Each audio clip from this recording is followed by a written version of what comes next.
Good morning, everyone. How about that view? Hope everyone had a good weekend. It's Monday morning. I'm going to try and explain a little bit better on how my buddy Danny swings trees around. Hopefully you guys pick up on it. It's a good deal to use when, you don't want to pound wedges. But anyway, I'll see you guys on the stump. Have a great week. Wish you good health and happiness.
This guy right here, we're gonna leave it.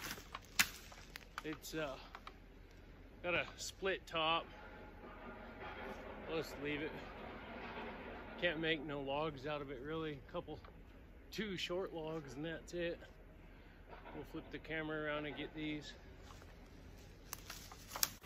So right here you notice there's some tape hanging from the handle of my axe. I used some cheap dollar store kind of Value Village type electrical tape on the handle, but what the deal with that is I cut my handle down from a 28-inch handle on my wedge banger to a 26, and after using it just one day, it made a world of difference. 28's nice, but it just seemed to be getting in the way, and for my height, I mean, I'm 6'1", and 28 was too much for me. 26-inch handle seems to be about perfect for what I like, definitely with my stump heights and stuff like that. Yeah, I'm just playing around with the length of handle. I might even go to a 25. I have another wedge banger. I'm gonna make a 24-inch and see how I like that, but 26 seems to be pretty nice. As for that Weaver wedge pouch, I think I'm gonna do a review on that, and it is not too good. It's a nice wedge pouch, but it's a pain getting them wedges out. They fit in there too tight for my liking, especially when I go to rip a wedge out real quick and they get hung up, especially when the wedges get all beat to heck, mushroomed out on the ends. They tend to sit in there a lot tighter. So anyway, get back to the show.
So right here, when I start my undercut, watch the wood chips. See, they're really going. it's throwing a good shower of chips, and then it just dies down big time. And what had happened was I hit a pocket in there, and it had a bunch of water in it. I bet you it shot out about 5 gallons of water. Had a squirter between aisles 6 and 9.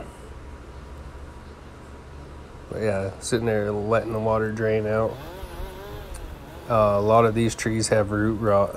Most of the whitewood, the white fir, has root rot. A lot of the larch do too. Makes for some pretty dangerous falling. Once I get this tree on the ground, the very next tree is completely hollow.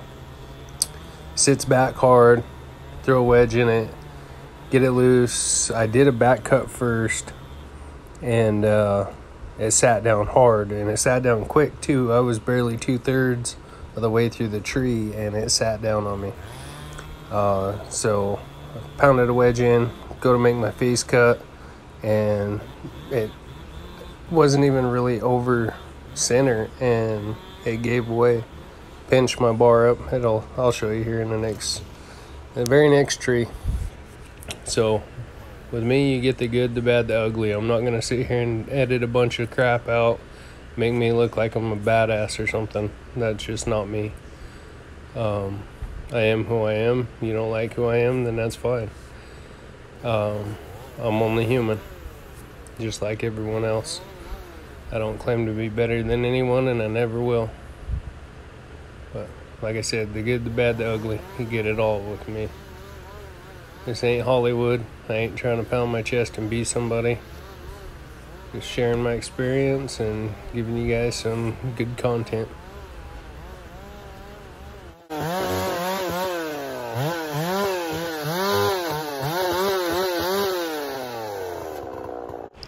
Yeah, right here, I know I'm gonna do a back cut first. It's leaned uphill pretty good. I go and start my back cut. Like I said, I was barely even 2/3, and right here it pinched up hard. Whip the wedge out, get it started in there, free up my saw, and yeah, I never started pounding the tree over. It didn't even look like it was. I mean, you can see on camera, it's kind of hard to tell on camera on this steep ground, but it wasn't even over center, it felt like. And yeah, I started that face cut, and it gave way and pinched my bar up. So pretty crazy stuff. You know, always got to be aware of that stuff.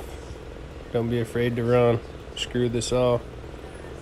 One I wished I would have got on camera the other day was there was a larch hung up in big red fir, and it was a giant red fir. It was probably 3 foot on the stump and had plenty of hinge wood all the way across, and just the weight of that little larch tree made that red fir bust off sideways. And you know, I came close to smashing up my very first saw. I've yet to smash up a saw, and I hope I don't, but saw is not worth it. No, I'd rather go spend a paycheck and buy a new saw than be laying in a hospital or worse. So anyway, back to the show. You'll see it pinches up, and I sit there because if I don't hang on to that saw, it probably would have slid down underneath of this tree and got smashed up. So right, I think right here is where it gets pinched up. Yep, there it goes. I just stand back a little ways, watch that tree. Nothing but hollow. There's a lot of this hollow timber, root rot. I've had to buck a lot of 10 to 20 foot sections off the butts of logs. So anyway, just figured I'd interject and let you guys know what's going on.